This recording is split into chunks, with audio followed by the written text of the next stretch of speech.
আসসালামু আলাইকুম, আমি আমির হোসেন চাউন। আজকে আমরা চলে আসলাম কলকাতার নিউ মার্কেটে।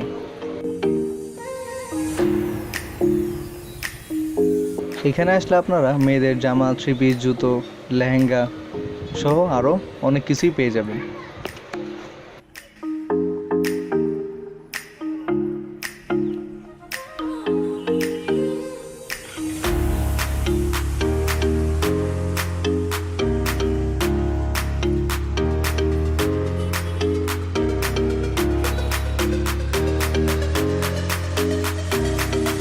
এই যে আমার সামনে যেটা দেখছেন, এটা হলো এসএস হগ মার্কেট। এটা কলকাতার নিউ মার্কেটের নাম করা মার্কেট। মূলত এটাকে কেন্দ্র করেই পুরো নিউ মার্কেট।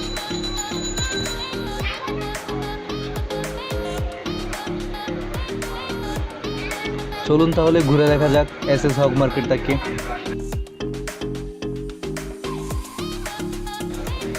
নিউ মার্কেটে আসলে আপনি ব্র্যান্ড নন ব্র্যান্ড দুটোই পেয়ে যাবেন। আপনি আপনার সাধ্য অনুযায়ী কিনে নিতে পারেন আপনার পছন্দের পণ্যটি। বাংলাদেশিদের মার্কেট করার জন্য ফেমাস প্লেস হলো গিয়ে এই নিউ মার্কেট।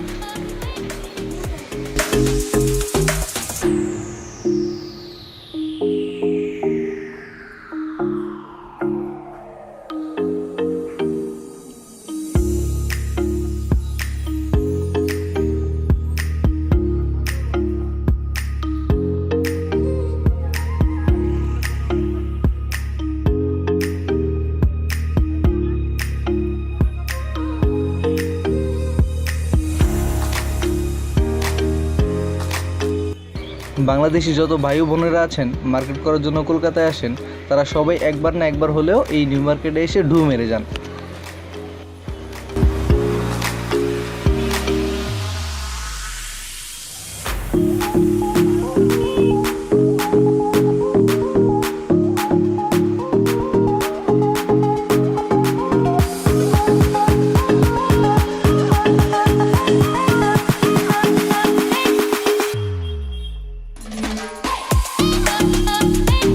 এটা হলো কলকাতার ফেমাস হাতে টানা রিক্সা।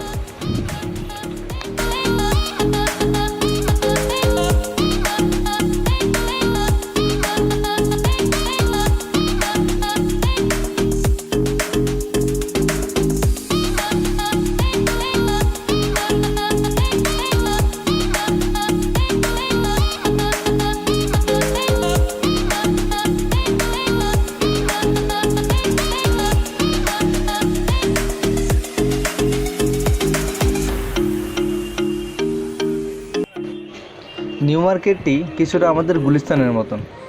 অনেক ক্রাউড, রাস্তাঘাটে অনেক দোকান পেয়ে যাবেন, ফুটপাতের ভিতরে অনেকগুলো দোকানেই।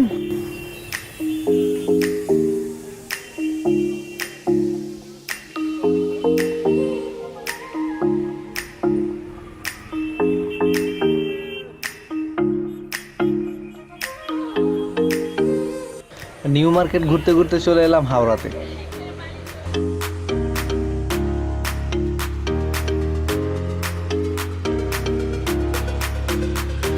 আর হাওড়া রেলওয়ে স্টেশন হচ্ছে ইন্ডিয়ার মধ্যে সবথেকে প্রাচীন রেলওয়ে স্টেশন, যেটিকে 1854 সালে খোলা হয়েছিল এবং এটি ভারতের সবচেয়ে ব্যস্ততম রেলওয়ে স্টেশনগুলোর মধ্যে একটি। প্রচুর ভিড় এবং ট্রেনগুলোর আসা যাওয়াকে সামাল দিতে এই স্টেশনটিকে বিশাল বড় করে তৈরি করা হয়েছে। এই স্টেশনটিতে রয়েছে 23টি প্ল্যাটফর্ম এবং 26টি ট্র্যাক। প্রতিদিন দেশের বিভিন্ন স্থান থেকে আসা 670টি ট্রেনকে হাওড়া স্টেশন পরিচালিত করে। এর সাথে প্রতিদিন 2 লক্ষ মানুষ হাওড়া স্টেশনের মাধ্যমে দেশের এই প্রান্ত থেকে ওই প্রান্তে যাতায়াত করে থাকে। আপনি হাওড়া রেলওয়ে স্টেশন থেকে ইন্ডিয়ার যে কোনো জায়গায় যাওয়ার ট্রেন পেয়ে যাবেন। 24 ঘন্টাই ট্রেন চলাচল করে থাকে এই হাওড়া রেলওয়ে স্টেশন থেকে। এই পুরো রেলওয়ে স্টেশনটি ঘুরে দেখতে আপনার কমপক্ষে 1 ঘন্টা লেগে যাবে। ভিতরেই রয়েছে ডিজিটাল ডিসপ্লে, যেখানে আপনি ট্রেনের সময়সূচি দেখতে পারেন। কলকাতার সবথেকে ফেমাস হাওড়া ব্রিজের সাথেই হাওড়া রেলওয়ে স্টেশন। আপনি কলকাতার যে কোনো প্রান্ত থেকেই হাওড়া রেলওয়ে স্টেশন চলে আসতে পারেন। এই হাওড়া রেলওয়ে স্টেশনটি প্রায় 168 বছর পুরনো রেলওয়ে স্টেশন। আপনি চাইলে হাওড়া থেকে চেন্নাই, তামিলনাড়ু, কেরালা, মাদুরাই, কর্ণাটক, হায়দ্রাবাদ, মুম্বাই, রাজস্থান, জয়পুর, দিল্লি, পাঞ্জাব, হিমাচল প্রদেশ, জম্মু, উত্তরপ্রদেশ, লখনউ, বিহার, ঝাড়খণ্ড, ওড়িশা, আপনি চাইলে কলকাতা থেকে খুব সহজেই এই স্থানগুলোতে চলে যেতে পারেন।